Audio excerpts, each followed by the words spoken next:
Guten Abend, good evening everyone. Welcome to Living the City, an exhibition about city people and cities, people and stories. This is our our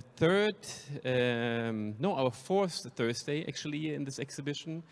Last week we had the symposium, and we're using this Thursday evening to give the stage to artists and architects, to urban planners, to photographers, to filmmakers, to choreographers, creatives and cultural producers of all sorts to speak about their work, often in relationship to the city. Ahmet is the first speaker today, and he's also one of the participating artists. It's actually the work that you see at the very beginning of the exhibition. There's two nail houses, two small buildings isolated in a big construction area. That is your work. We've known each other for a couple of years now. I'm super thrilled that you're with us. The idea of this evening is that you not only share your work, but also that you can engage with the artists and the presenters and ask questions. Quickly, sorry, who are we? My name is Lukas Feireis, this is Tatjana Schneider. We are both co-curators of this exhibition. The Green Isle is the third party in here as curators.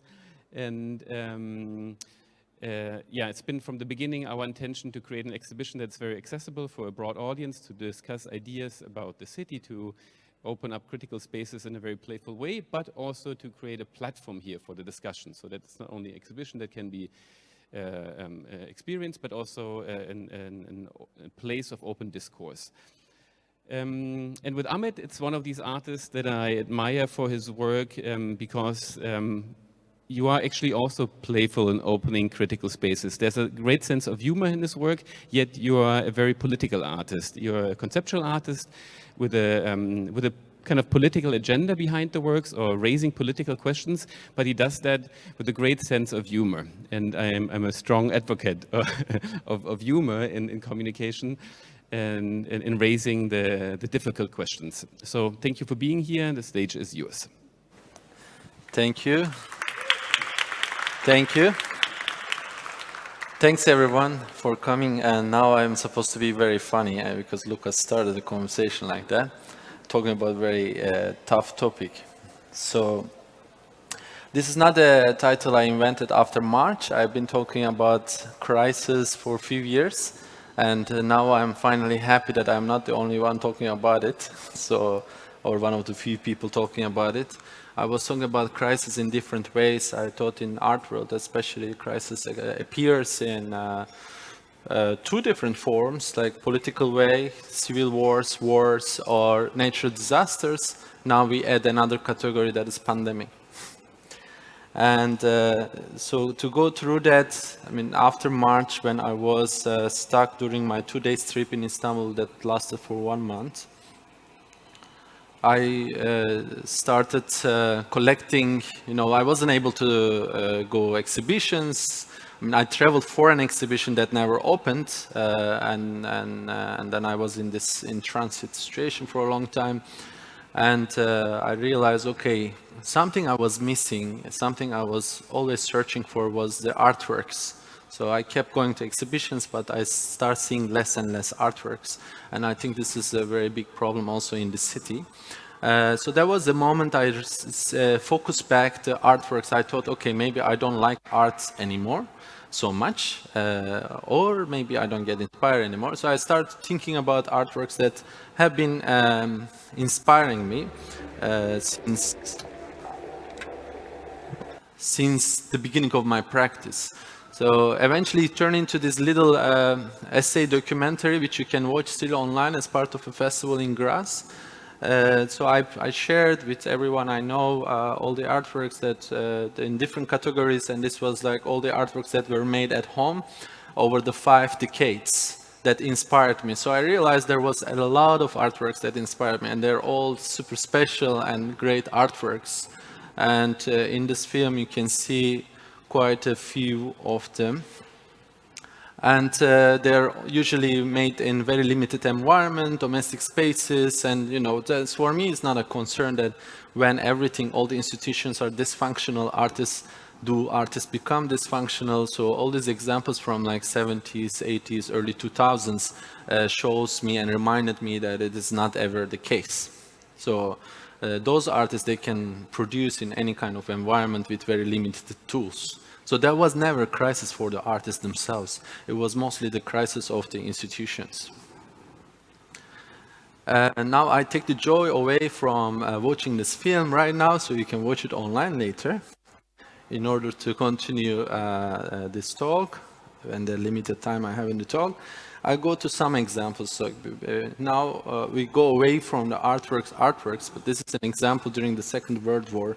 A group of American scholars and historians, they came to Europe to save some of the important masterpieces from important museums. They were not the safest places during the war. So museums were not the safest place during the war times. Artworks had to be saved through academicians and scholars at the time. So there's an image from this group called Monuments Men here. Something similar happened recently in 2011 in Egypt. You saw the precious museum in Cairo that was unguarded for a short limited of time during the uprising. And it was then quickly, few hours later, guarded by the soldiers directly themselves. So when you think of like soldiers guarding a museum in panic, you can see that this is not something from ancient history that we have to face this kind of questions. Similar, I was in a context in Konjic in Bosnia. They opened up this bunker that was Tito's largest bunker and untouched for 30 years. And they invited artists to do a biennial there. And we entered this time travel place basically since 30 years, except the NATO soldiers, nobody else entered. And we had the freedom to do anything in that space. This place was designed for, I think, 300 people to survive for 6 months during nuclear war. And we were there like after staying 3-5 hours inside this place, thinking of installing a work of art and so on, you want to get out of that place.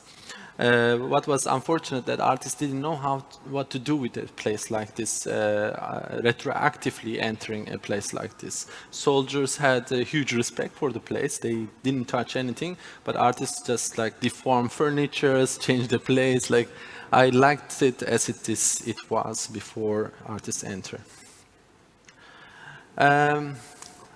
We take the blame out of the artists. They also end up in any kind of residency programs around the world. So this is one of them in north of Norway, where there is more polar bears than people. So if you're an artist invited to this residency program, you basically need 2 guards with shotguns if you want to take a walk outside of your residency. I made a work about this later. This is a story, for instance. I'm addressing multiple problems to get, like open up or examples that we could imagine. This is Albertini Museum, not 2 hours away from here. That was, in 2002, there was this grand flooding, and everybody, like all the normal citizens, ran into the museum and saved the artworks. They were underwater very quickly. Similar example happened at Printed Matter and a lot of art spaces in New York during the Hurricane Sandy in 2012. All these commercial galleries in Chelsea area and in Manhattan, they had to rescue a lot of artworks. So the artworks are not like always the way we imagine they are, and they need to be kept. And they need to keep this in these storages. Art spaces are always also not functional the way they are always either former military buildings or political buildings or even this building history of that. We just have to remind ourselves what they were before. This is a Croatian Association of Artists building, the round one, and it was for a moment in the history a mosque for a few years in Zagreb. But it was also the headquarters of communist regime for a while as well, and then it became a cultural association for artists. It's a little bit like today what's happening in Berlin, all the clubs turn into museums, as if we don't have enough museums. Another example, like big museum, Harvard Arts Museum, when they invited me to do a workshop with the staff, office members, when they combined 3 museums, they are each older than 100 years. The number of items, artifacts they had in collection, it was over 224,000. And you can see in what categories they are, and most of them were never seen.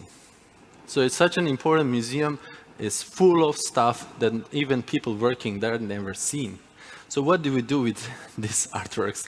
The number of artworks, some of them are very suspiciously entered the collection at some point in the history, and how we keep it as a cultural heritage. I mean, in times of like, so you can see that artists and critics and people that are more politically aware, they did certain engagement, like you can see here, John Berger is giving his award money to Black Panthers at the time in 1972. Or there is the regular ways of artists engaging with political crises. For instance, this one we were fundraising for Kobane when there was ISIS attacks. A lot of international artists supported this one-time fundraising event. Or this is the biggest art patron in Turkey, who is in jail more than 3 years, who, including me, supported a lot of people directly for many years, and he was the most important art patron that is independent and philanthropist and human rights defender, and still we are trying to get him out of jail. And this is a factory, self-run factory that's started self-run, a little bit Argentinian style, in Turkey after the uprising, and a lot of artists collaborated with them. It's a factory run by its workers, and I also did one collaboration with them in Lyon, at Lyon Biennial a few years ago. So these are like regular ways of working with these political movements and how artists can engage with those. But I'm more curious about other ways, speculating the future, you know, not the crises that already happened, not how to respond to those crises that are from the recent past, but also speculating the future. So this is a work right now up in Stedelijk Museum in Amsterdam. We were able to install it in September. These are the earlier versions of the same work. I slowly go to the latest version and explain the story a little bit. This is Cologne, this is Dresden, and this is a current one that is up in Amsterdam. So you can see it was an idea proposed, I think 1849 in Dresden by Mikhail Bakunin to his friends when Prussian army was approaching, and he told his activist friends at that time in Dresden, all the activists included architects, artists, opera singers, and so on. So there were a lot of well-known names included in this movement, and Bakunin was there, and he told them, why don't we take artworks from the National Gallery and put it in front of the barricades so the army wouldn't dare to destroy the barricades if you put original artworks.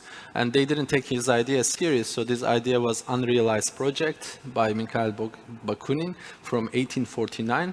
So in 2015, I decided to realize I proposed this idea to a museum. And then it went to 5-6 different museums all around Europe and world, and currently is in Amsterdam. So the idea is that, okay, we create this barricade that has original artworks from the collection. In this case, there is Marlene Dumas, Malevich. You might imagine the value of that painting next to that broken window, and Nan Goldin and a few other important, valuable artworks from the collection that was displayed in the early one. We had also Léger and Picasso and all these others.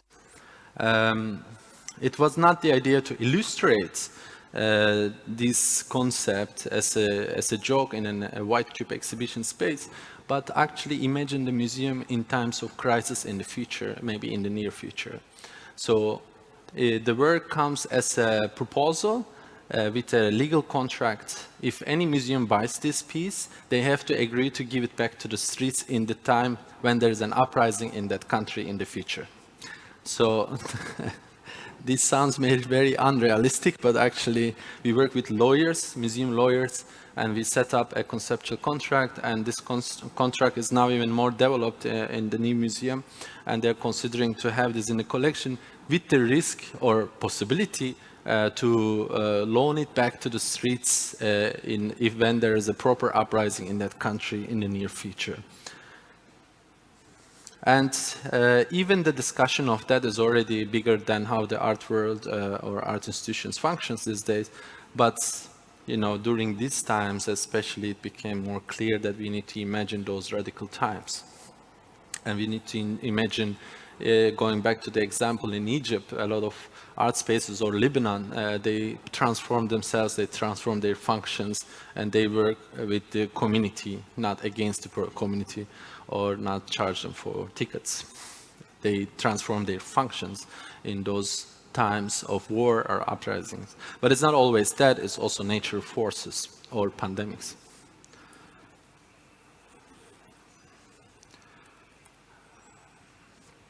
This was another coincidental work I did for my show in Baku that never opened. It was supposed to open beginning like mid-March, and then COVID hit everywhere. And the work was about art institutions occupied by other living beings, not humans. So I had examples of different animals, including the polar bear, you remember from the residency, and the Museum of Fine Arts Boston hiring the dog, adopting a dog, or cats in many institutions exist, or falcon of Tate Tower is examples of animals that are uninvited guests taking over institutions. So I had those sculptures in an exhibition that never opened. So they never had human visitors also. So it was a little bit double irony in that case. Lucas, how are we doing with time? Do I have some time? Yeah? I'm good. Okay, you're good. This is the bat in Cambodia Museum, Nation Museum. They were occupying like in big numbers the rooftop of the museum.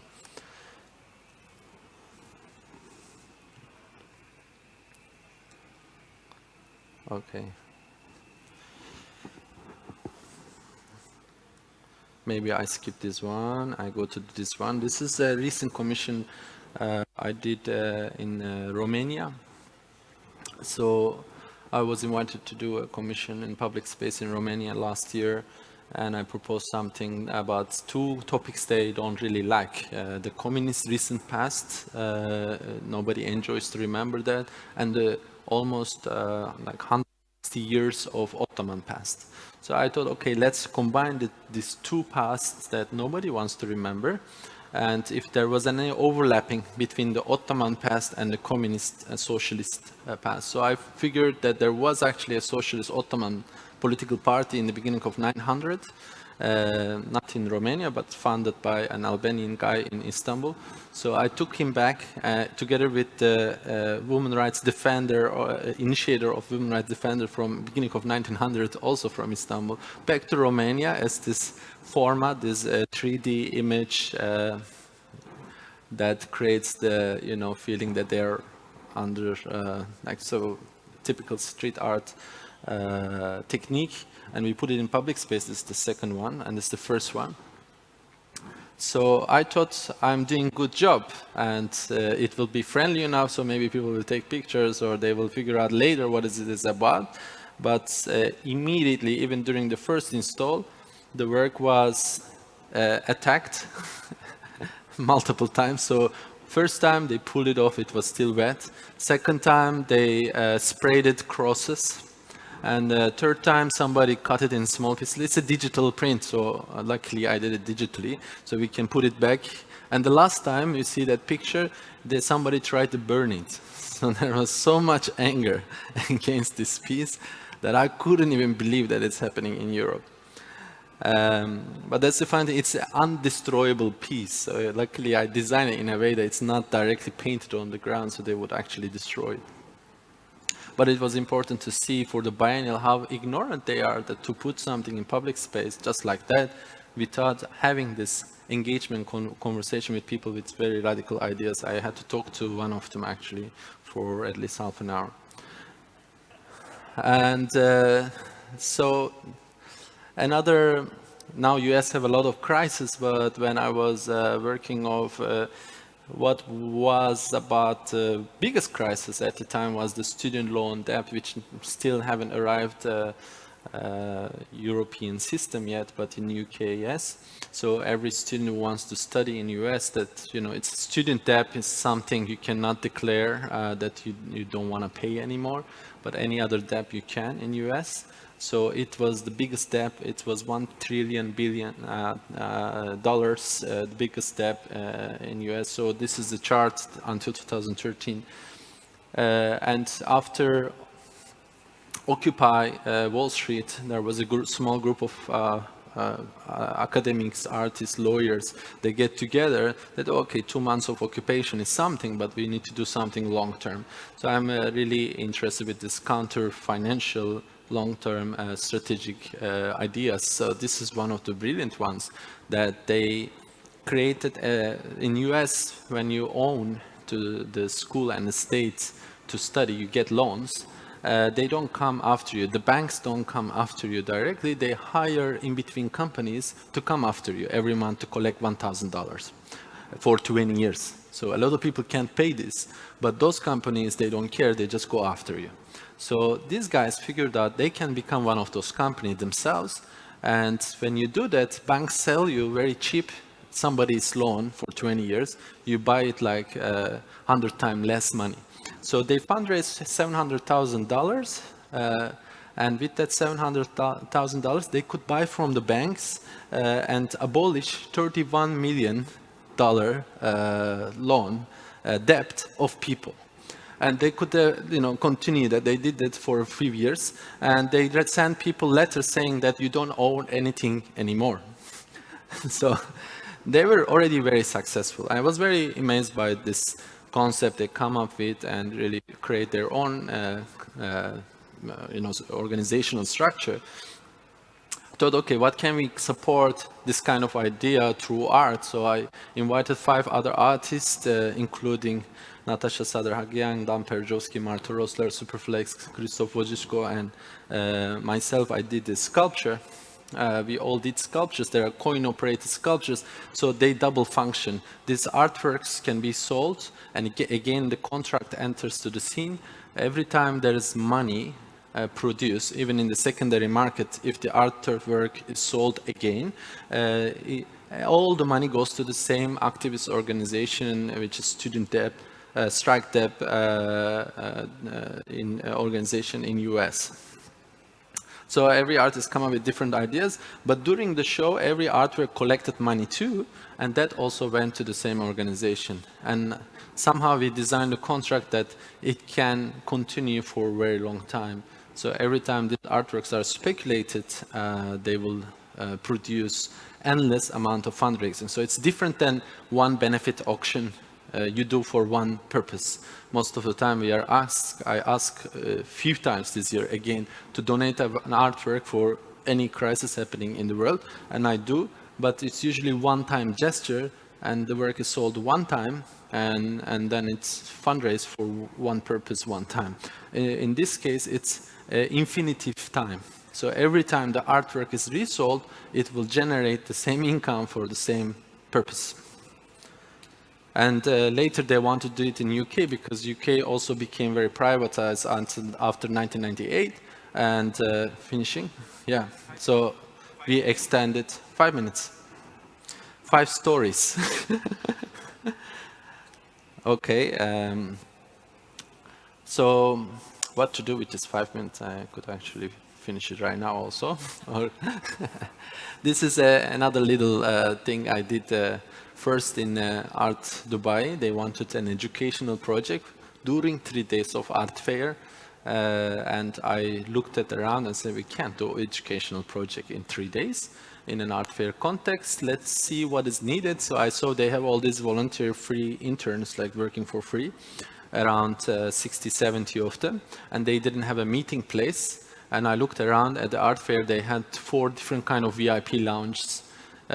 All different hierarchies, so not one VIP lounge, but 4. So I added one more VIP lounge, which was for interns, and only permitted for interns to enter this place. No collectors, no galleries can enter. And so we did the most fancy intern VIP lunch in even Art Dubai, because all the others, they were only giving champagnes, but we had chocolate fountain, massage service, ping pong table, and also an educational program on the side of that too, and snacks. So they actually had a great time, and there was like nobody asked to enter, so there was a lot of rumors. So this was this started as a little joke, but later in Pompidou, I did a 3-month version of that because actually in France there was a movement for interns that they cannot work for free anymore. So before this, 10 years before this, there was a precarious generation collective that started an initiative, and they changed the policy in France that every art institution, other institution, they can hire interns on the basis of payment. So it was a different story, so we did more open version of that, that anybody intern in any institution in France could use this space with all the artworks on the wall. They're from Pompidou collection, but they were never exhibited before. So say, give me a long list of artworks you never exhibited. They gave me like 2 books like that with artworks. They didn't even know where they come from. And this was the example. We keep seeing this one. Yeah, I can actually finish here. We will have questions later. Or, yeah, thank you.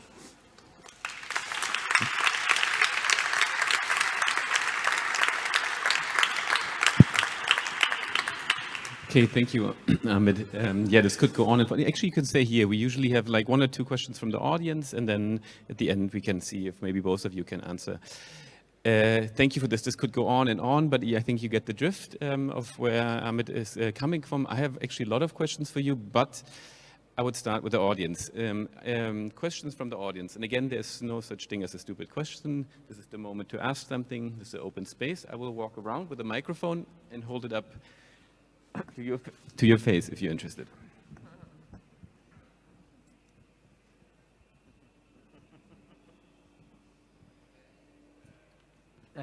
I have a question about the work with the secondary market that you were doing with the.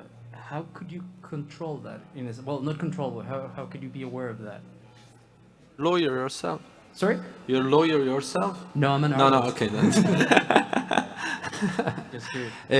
Of course, with any contract, you cannot 100% control anything. So there is still a space, but the contract makes it clear certain things need to be public, right? So if a new owner wants to abuse the artwork and then it's like, oh, this was made for this purpose, but I'm just going to sell it and make profit, they won't get away with it so easily. You know, so it really, it's important to have this written, it's even a kind of social contract, it's a conceptual contract, but it's real. So it is actually, it has this ethical obligation, if not legal obligation, for people to kind of remember the origins of the purposes, that artwork that was made.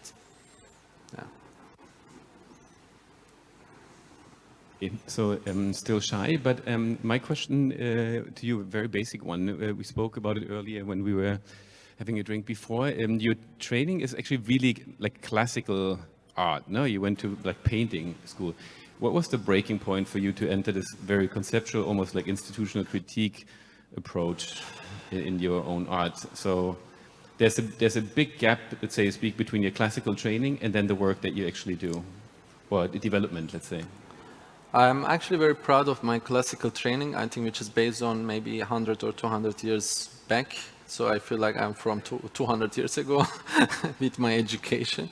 My teachers, also had that kind of idea of classical training, of, you know, maximum modernist, very modernist painting, like the top of the things were Matisse, Max. What we could go, and the rest we had to self-educate. So I believe in self-education as well. So the shift happened during the self-education. It's like being in the school and I was secretly doing contemporary art. So I was like painting every day, but off hours I was doing secretly contemporary art, but then somehow I participated in some group shows And my some of the classical teachers discovered that I don't only do paintings, and then they start coming and making some jokes that, oh, you make videos, huh? No?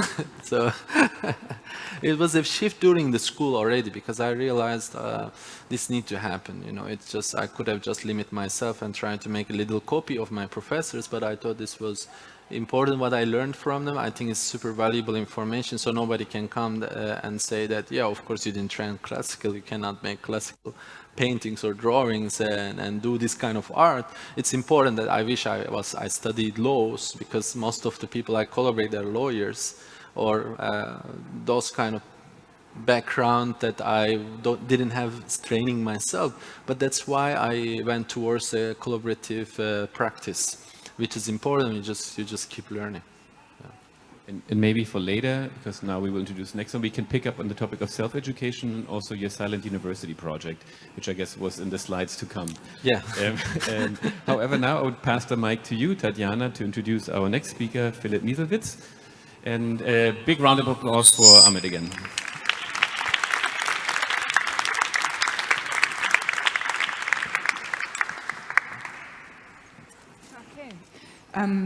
I'll say a few words about you, Philipp, before I give the floor to you. I would really love to continue this point of talking about crisis, and also maybe these things that Ahmet now mentioned about the point at which you sort of move from one thing to another. Because I think there's parallels maybe also to your work in some way, and from studying architecture to doing maybe also something else. So Philipp Misselwitz here is an architect and urban planner, educated at Cambridge University and the Architectural Association in London. He also holds a PhD from Stuttgart University for research on the socio-spatial development within urbanized refugee camps. And after completing his studies, he worked in the UK for a while at London Met, but he also founded in the early 2000s, co-founded maybe, Catalyst, a practice that those of you from Berlin, which I guess most of you are, might be well familiar with. Catalyst, as you might also know, emerged out of a large-scale European research project that investigated strategies for temporary or interstitial use of urban brown fieldside or also wasteland. And he was also, and this is how we know one another, head of the UK arm of Shrinking Cities. Manchester and Liverpool were those cities that you looked at, and in this context I think we first met.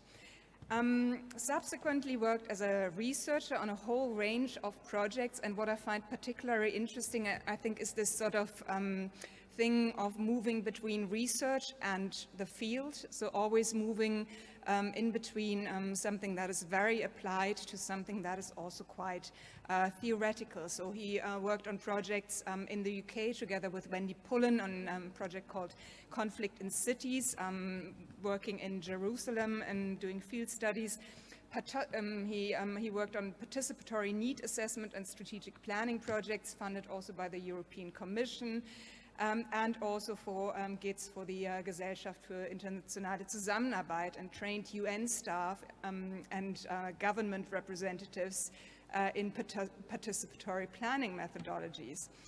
2010, 2013 in Stuttgart, chair in, I have to look at this, International Urbanism and Design.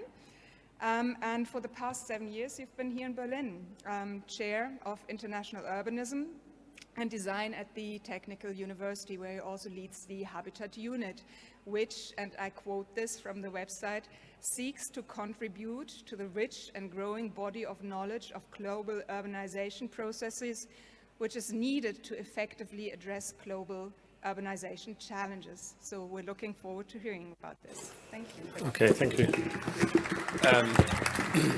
Yeah, sorry. Very generous introduction. I'm grateful to Tatjana and Lukas for inviting me, and it's really nice also to see some faces that I haven't seen for a long time because of the crisis we are in. Yeah, I was initially wanting to speak about COVID in cities, but then I thought I actually still feel very unsure about it and not really competent enough to actually analyze what's going on. It's sort of unfolding, but maybe some of these patterns that I will describe in relation to different crises also apply and maybe open up a kind of conversation about more generally cities in crises and how maybe progressive planning approaches could unfold in this context. I will present some work which is obviously a collaborative work with including these people that are listed here: Ayham Dalal, Anna Steigemann, Toni Noll, Aline Freikin, Veronika Zaripova. We're all based in this so-called special research cluster or something. I forgot actually the English name. The Sonderforschungsbereich is a DFG-funded cluster at the TU Berlin involving many researchers in the city called Refiguration of Space.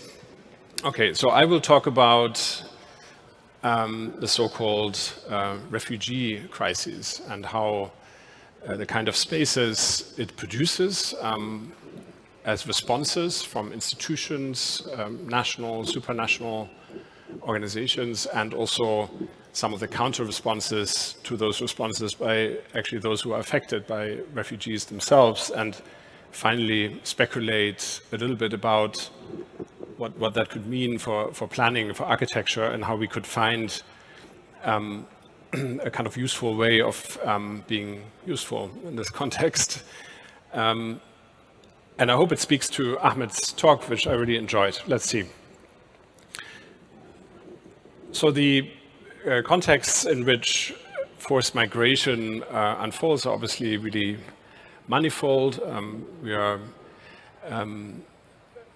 witnessing an alarming, dramatic rise in figures over the recent years. We are almost 80 million recorded forced migrants around the world, which does not include many people who don't get counted. In a project called MOVE, organized by students anchored at the Habitat Unit at TU Berlin, some of these trajectories and pathways that refugees take on the way to Europe were recorded, and I'm using this here to locate the two sites that I want to look at a little bit more in detail. There are two camps actually in Jordan, Zaatari and Azraq camp, and the whole range of so-called tempo homes and emergency accommodations in Berlin. And this will bring us actually to part of this history of this building, as probably most of you know, but I will get to this. Crises erupt. I mean, there are all kinds of patterns of crises, but some crises erupt very suddenly and generate an emergency situation in which institutional responses, techno-managerial responses save lives. UNHCR is a well-organized body, obviously exists since after the Second World War, and steps in to manage such eruptions of forced migration in countries where there is no refugee policy, such as Jordan. I would call these spatial patterns that then emerge through very sophisticated sort of logistical systems, regimes of care and control, and the ambivalence of these kind of regimes will hopefully emerge when I introduce you to these systems. Here, we are looking at one of the early moments of new batch of containers arriving in Zaatari camp, not far from the Syrian border in Jordan. And here we're looking at, I think, the space next to us, I think on this side, if I'm not mistaken, one of the hangars that was also turned into an emergency accommodation in 2014, 2015. So I will try to crisscross these kind of two sides and also think about sort of commonalities and differences across. Later, the emergency accommodations were replaced by so-called tempo homes. Here you see, again, a container being placed in a certain kind of order according to a certain pre-structured sort of techno-managerial logic here in Wollenberger Straße at the periphery of East Berlin. So one of the things we are doing is we are sort of trying to map the spatial impact of such responses. Here we see one of the tempo homes that we just looked at on the left-hand side, Zaatari in the middle, and Azraq, no, not Azraq, it's another part of Zaatari, later built part of Zaatari, I think, on the right. And we see that these sort of spatial logic is generated according to obviously pre-existing manuals and templates that determine how many containers are placed in what kind of order, what sort of other infrastructural services such as communal washing rooms or food distribution centers or other sort of communal infrastructure is put down in place. And these logics are written not necessarily by those who implement the these camps or emergency settings or tempo homes, but they are generated and evolve, I think, in a circuit of translocal kind of knowledge flows. You know, the UNHCR has a center, of course, in Geneva, and keeps on sort of revising its kind of manuals across the experience of different regions in the world.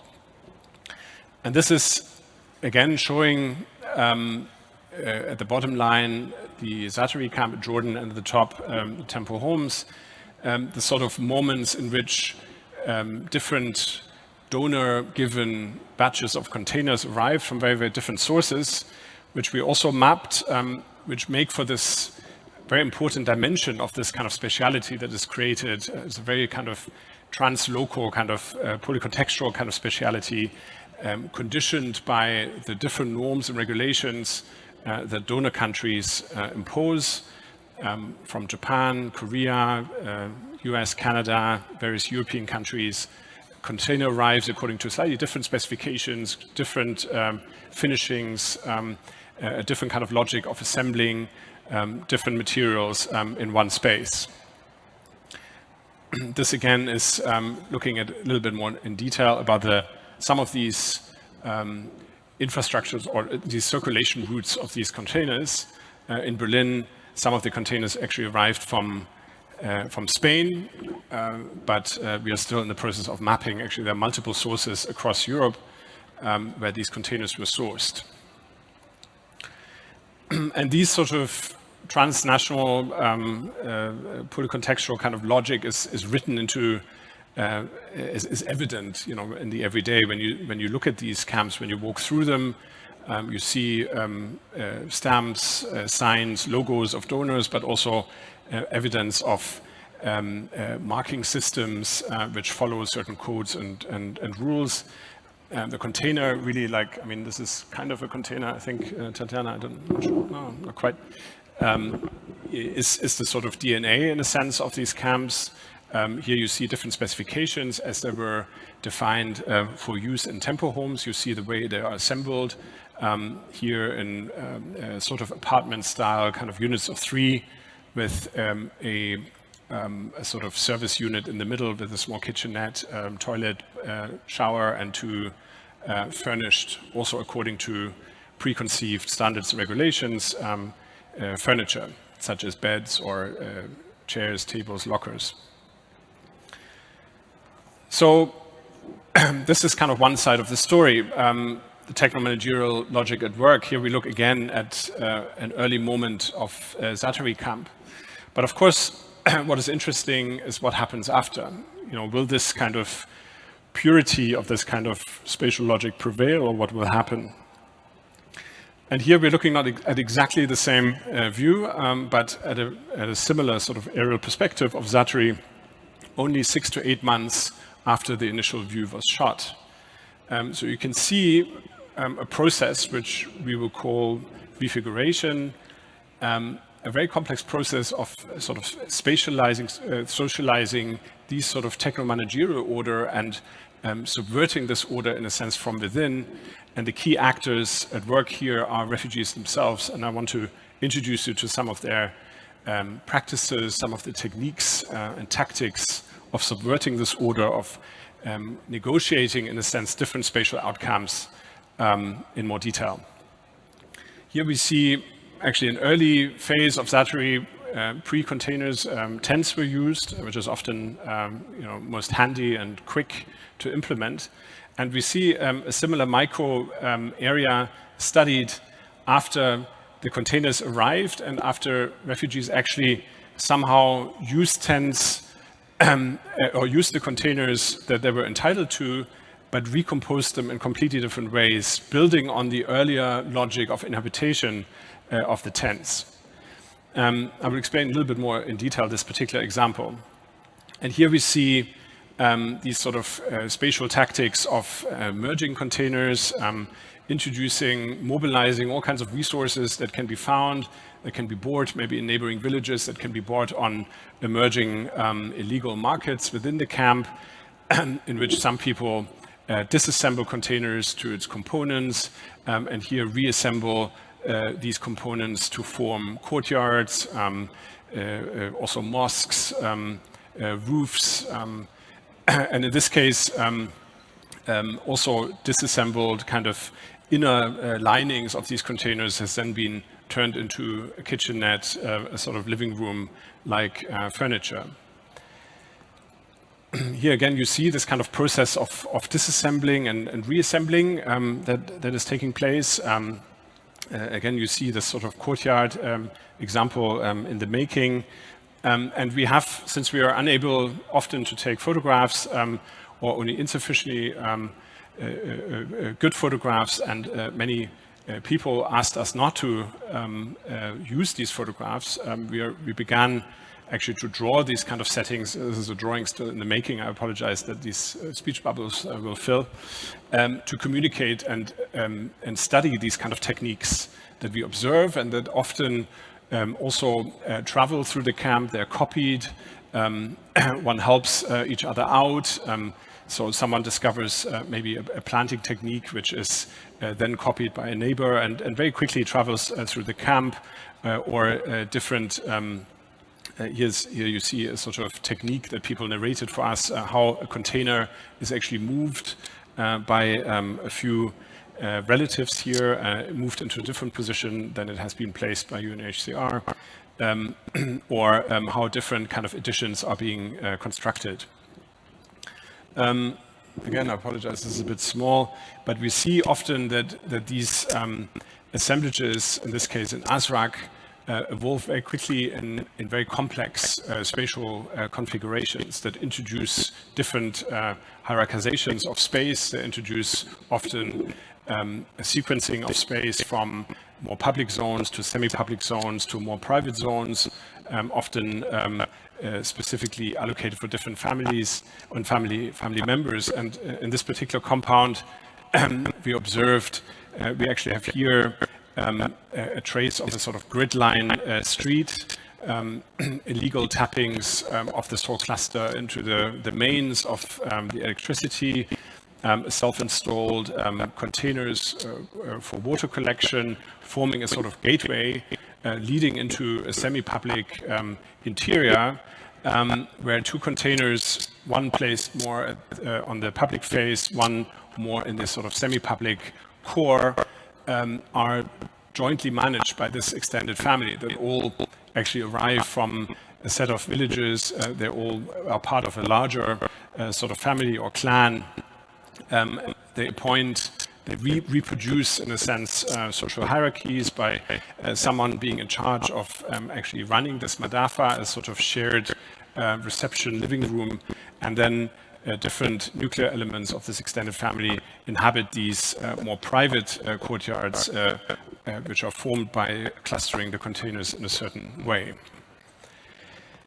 Here you see again how the extent of which, how these practices actually shape the overall configuration of this arrangement. You can actually see here early phases of Zatari, which were built in a more ad hoc way before UNHCR mobilized the containers from donors, and how eventually this grid was then overwritten and changed and modified through a multiplication of these practices. Here again on the top left we have the sort of spatial order that was imposed by the planners in the service of UNHCR with certain compounds rigidly constructed through this kind of logic of gridding, allocating blocks with certain amounts of containers around communal facilities, and how eventually this was the spatial logic was kind of subverted, and different districts, sub-districts evolved, often attracting particular members of certain regions in Syria, sometimes Bedouins, sometimes members from a small city. And we're talking about a kind of system of socio-spatial reorganization which is so complex that UNHCR is completely unable to control it. We are talking about sort of the evolution of markets and along these main streets, also service provisions, representational buildings, etc. So just a small example of how Zatari turned into what many scholars have called a sort of de facto urbanization, with representational spaces, with spaces where certain protests are staged, contestations happen, with mosques, with markets, with health centers, commercial zones, etc. So what happened here? We're looking at a typical kind of arrangement of 2014. I can't remember which, but a sort of freed up gymnasium of a Berlin school, accommodating certain Red Cross furniture laid out in a certain grid. And again, we can also observe here very early on, after days or weeks of arriving in those kind of locations, first attempts to at space making initiated by refugees. And in this case, it might be actually clustering beds. This was drawn from a narration of one of our interviewees into a sort of formation which creates some kind of privacy, actually using a technique of hanging curtains in a way that was learned in a previous emergency camp in Italy, or putting up curtains between beds, or these sort of clusters of double beds turning into sort of sealed house-in-house sort of structures. The fire brigades or security commissions that would then patrol such arrangements would be alarmed. It would be seen as failures. Also UNHCR in Jordan would see such appropriations as failures and danger, try to police it, but in the case of Germany, maybe with more effect. So often these arrangements were pulled down, thrown away, and then painfully sort of reconstructed.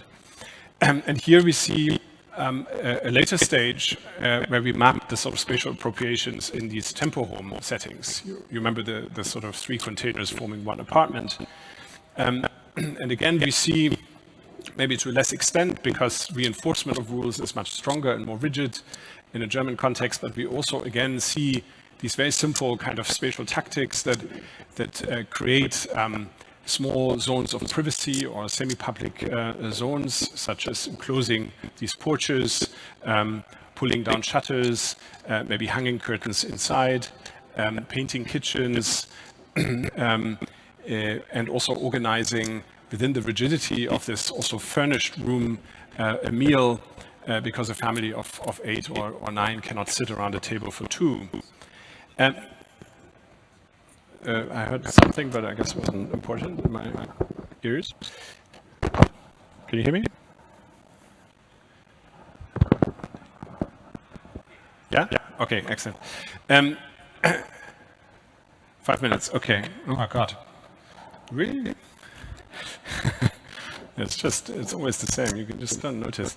Okay, so I'll hurry up. Again, we mapped these kind of techniques, spatial tactics, which we called also homemaking practices, the search for kind of stabilization, for some sort of security, making, for some sort of niches in a way of self-control, and being the product of sort of very conflictual negotiations of security personnel, of sort of local managers, etc. And again, we are trying to kind of map the sort of spatial patterns that emerge. We map also the spatial techniques and where they come from. Often, I mean, this is a fantastic technique where refugees invented using spoons and put them in the cracks of the container inner lining, because it's not possible and not allowed to hammer a nail into this wall or to adjust anything otherwise. Often refugees mention previous places as models, almost restating certain kind of spatial qualities of a lost home in this temporary situation. So. I really need this 5 minutes to finish, because this is not the last slide. But I want to sort of draw a quick resume. I think that we can think about crises as a possibly even structuring element of our times. We hear these debates about crises as being maybe ambivalent moments of obviously opening options, but also reinforcing, strengthening existing inequalities, existing power structures. What we looked at is the particular sort of dynamics between actors, the particular power situations between actors, who manages crises, and maybe who should be brought in to manage crises better. I would again reiterate that techno-managerial regimes and interventions are absolutely needed in moments of emergency. They're life-saving, but at the same time, there's an urgency to critique those crisis responses, whether it's refugee crisis or it's corona responses, and understand, maybe raise a sensibility that these spatial appropriations that these techno-managerial regimes see as failures are in fact maybe resources that could be used. They could be considered maybe as small experiments in city making that help to allow traumatized refugees to regain some of their subjectivity and dignity, maybe control small moments of their everyday life, and also mobilize kind of resources that would actually also relieve some of these programs that techno-managerial sort of care regimes invent. The emergency response logic, which tends to linger on, needs to give way to a more co-productive approach to crisis management, including bottom-up processes. And I think that this whole building, this whole exhibition is showing some of this energy that needs to be brought in. And we see that we don't need to go far, because this energy already exists and maybe only needs to be given more visibility. And maybe our role as architects really lies also in that, to imagine on the base of the study of those practices more fluid, malleable, transformable kind of places of crisis management. Here again, some of these experiments in city making in the cracks of these spatial, techno-managerial spatial orders. Also in that room over there, very interesting activities emerged in between these kind of cells. Hairdressing shops, lounges, cafes, etc. I skipped this. So why are cities important? Cities are not making these kind of rules. Cities don't decide over who gets an asylum or who doesn't. Cities don't decide who needs to come to an emergency accommodation. So I'm viewing cities as somehow being squeezed between facing a lot of heat, local critique, crisis sort of in these locations themselves, all these conflicts, all these debates that accompany these spatial appropriations, and the rules that are imposed on them, and being squeezed often is a difficult place, but also allows some maneuvering room for some creativity. This is a dreadfully complex drawing, but we are studying, in a sense, how the refugee housing program in Berlin evolved since 1915. And there are indeed certain phases, from this very early sort of improvised emergency homes to respond to some of these failures and try to revise, then build a two-story container unit called container villages, responding again to some critiques and failures and coming up with a tempo home design in form of apartment-like villages, apartment-like units arranged according to streets and so-called villages. So it's also the bureaucracy is not only the bad guy here. It's not a monolithic body. There are many interesting, passionate people trying to kind of learn and improve. This is a so-called kind of improvement, and the Landesamt für Flüchtlingsangelegenheiten (LAF) is very proud of this Columbia Dam refugee camp just built outside here. Built with public plazas, built with streets that have names, built with sub-plazas along these kind of streets, with communal facilities, etc.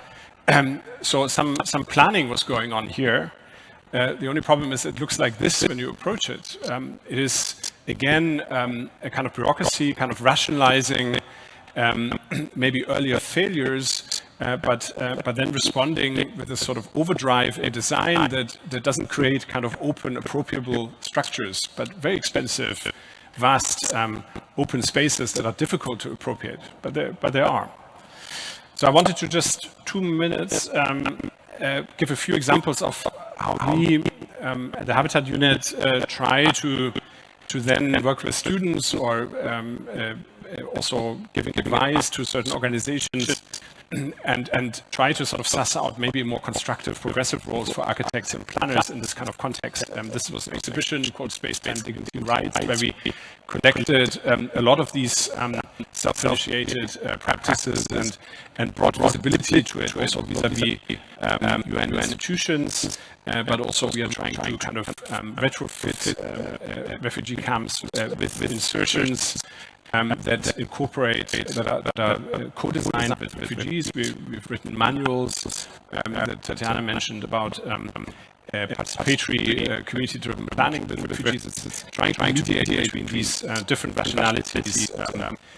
This was a project called Kitchen Hub, which we realized in a hub, again with students and an NGO über den Tellerrand e.V., in which refugees could escape the emergency setting and offer cooking courses to locals.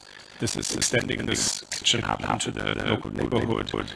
And this is a recent ongoing project where we were actually given 6 containers that were disused by the LF and are appropriated for a public installation that is addressing some of these possibilities and also facilitation of this kind of type of housing in collaboration with a new idea or new initiative for an ECTA museum in Berlin. So this is a container arriving in our workshop, the TU.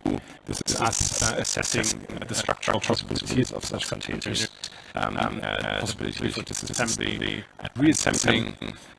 We are in close conversations with refugee residents, and this is a possible scenario in front of the Bahnhof for an installation that will hopefully open in March next year. Thank you.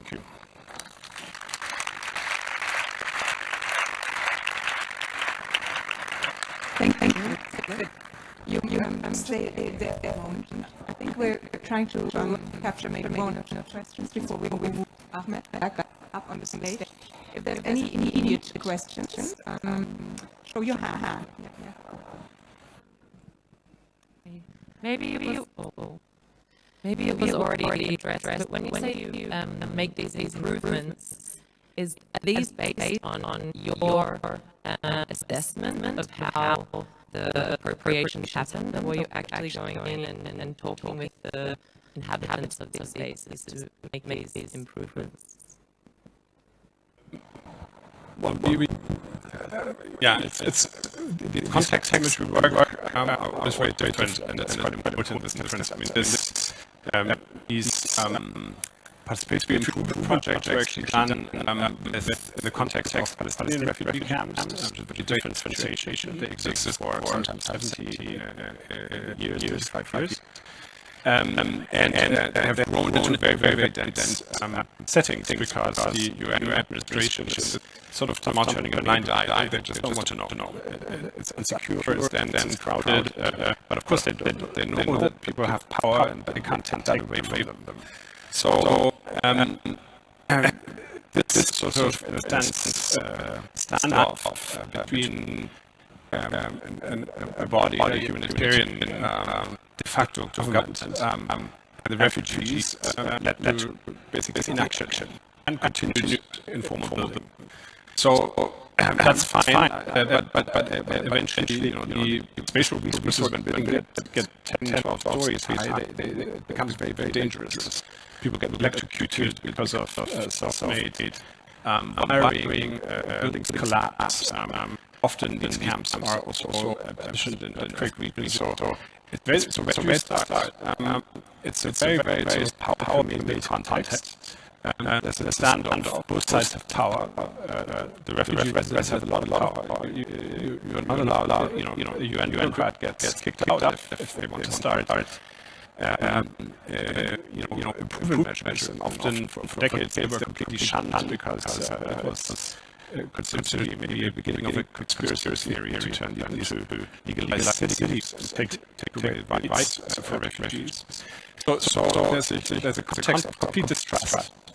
So what did actually in this case starting this project more than 10 years ago, and first of all, sort of really describing this kind of status quo and building slowly through a set of temporary interventions, a space of trust for conversations with refugees about whether or not, and if yes, which improvements they tolerate. Very difficult conversation. So we ended up having debates like, should refugee camps have public spaces? Many people said no, because refugee camps should look like refugee camps. If you start to beautify it or aesthetify it, it's things.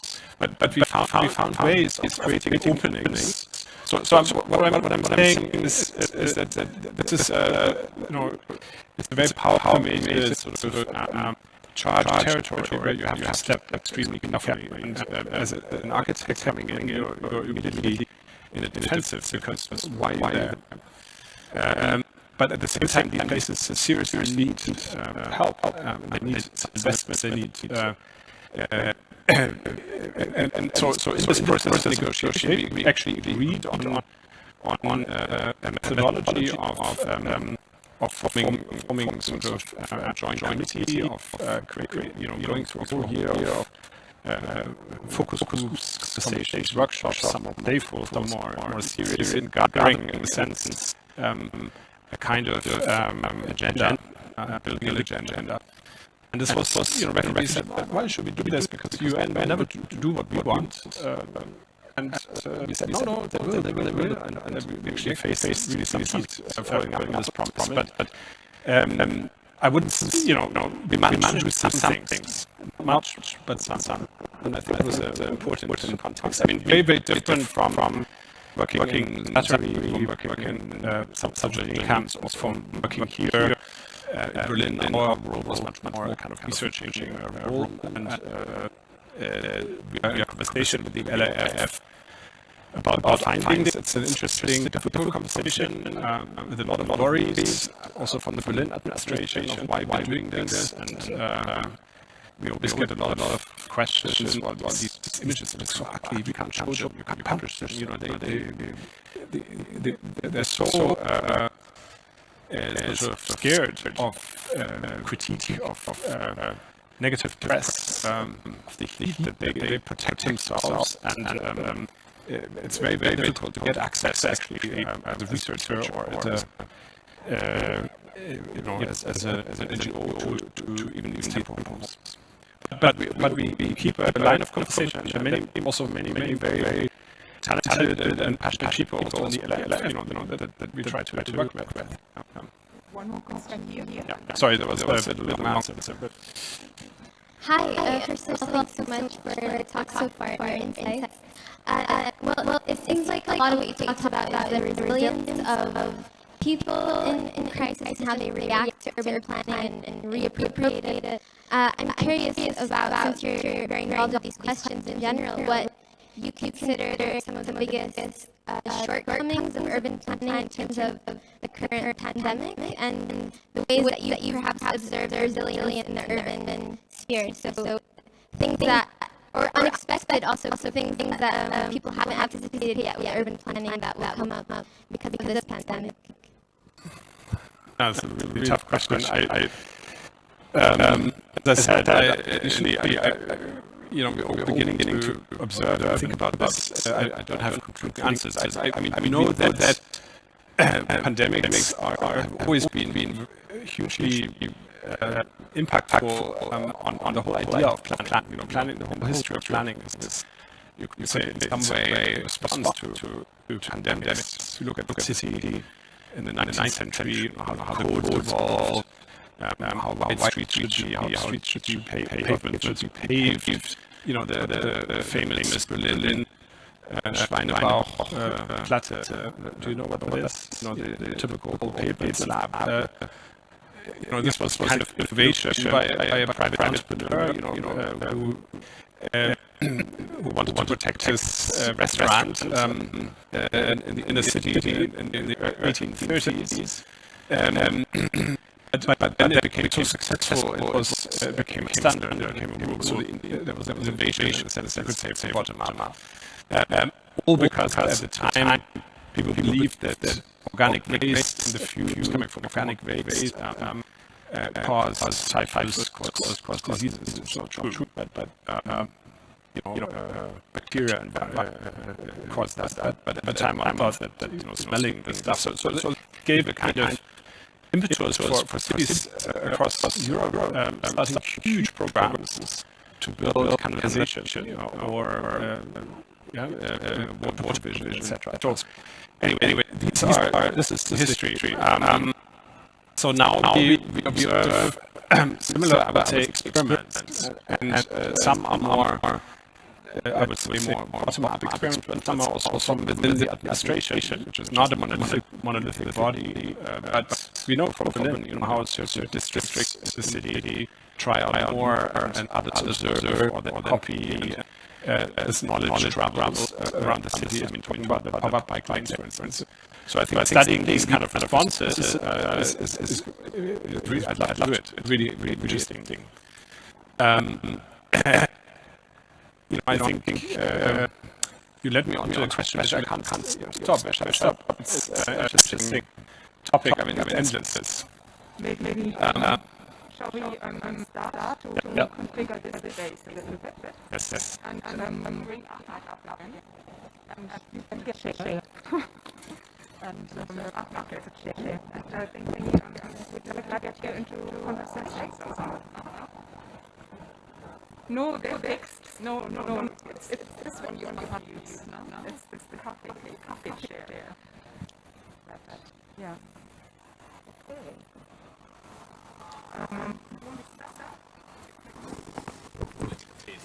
First of all, thanks for also being here. Thanks for both of the talks. First of all, talks three terms that I love: holy, contextual, time managerial, and power permeated. They're definitely in my book now, but it's sometimes these terms that really make you understand the content. And after reading the definition or the kind of synopsis of crisis, I'm trying to get it right, but there was one where you find the moment as critical negotiations between institutional order and the rationality of everyday. And that's a little bit also like a definition of your work, like a critical negotiation with the institutional order of the art world, let's say, in the widest sense. You heard you as the architect. Now looking at each other's work and listening to each other's work, where did you kind of see resemblances or parallels in either the way you work or in certain topics that are being touched.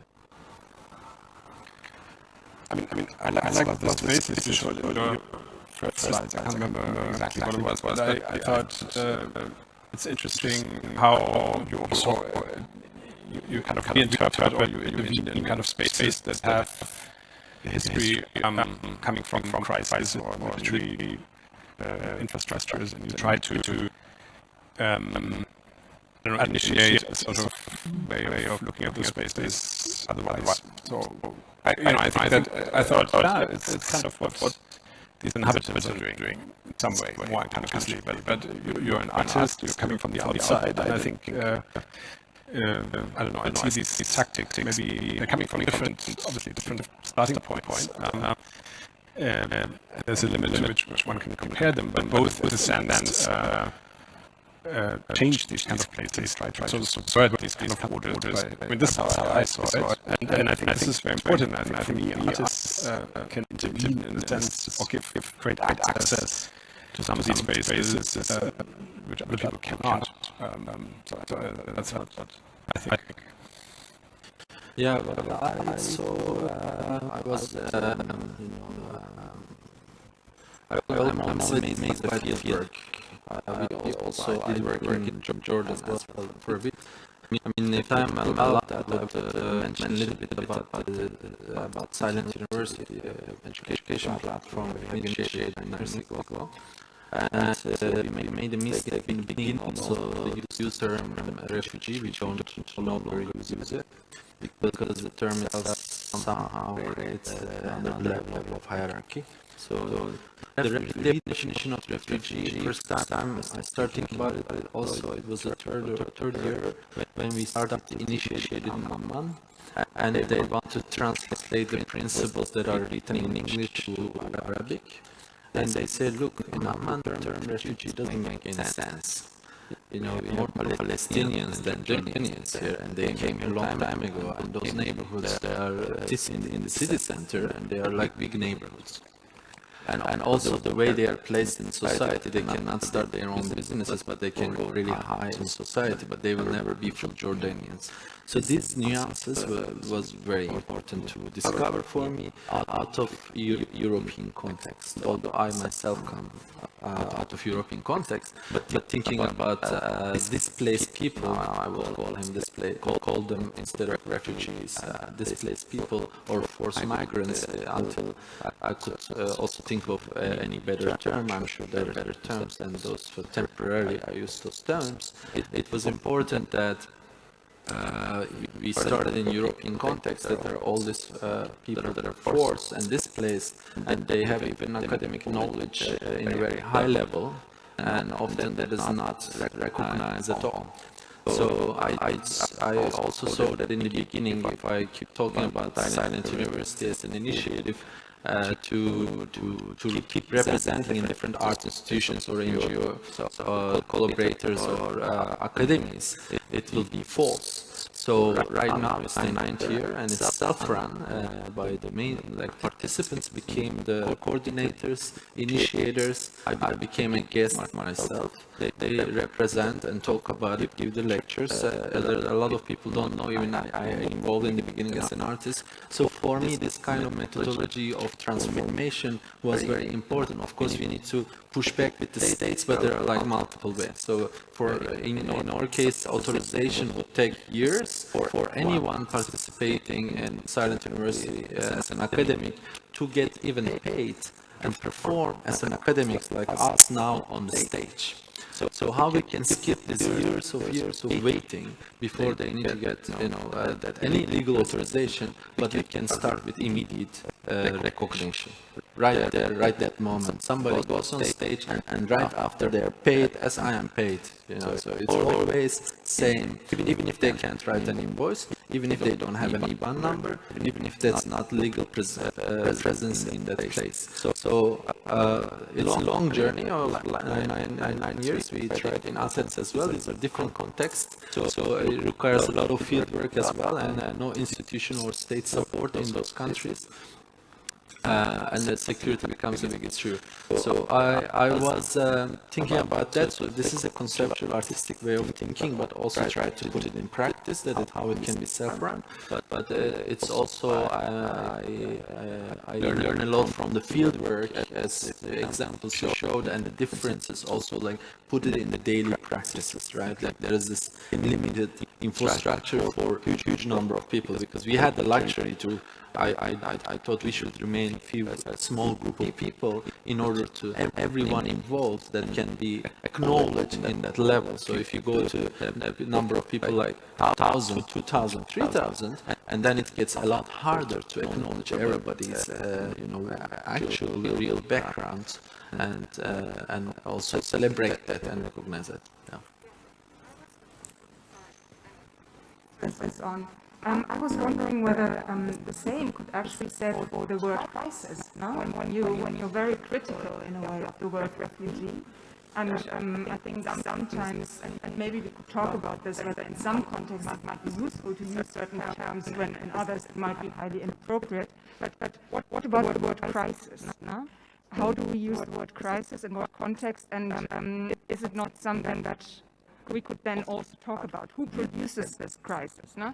Something I was maybe looking at also in these conversations was at which point, maybe in both of your work, are you actually looking at the things that produce the crisis in the first place? Is that something you look at, Philipp, in your work, or is it basically the tempo homes on the terms that you take as a sign of something else? And where is it not with you? We could see glimpses of engaging with the kind of crisis that was there in the first place, but maybe you could speak a little bit more about those things.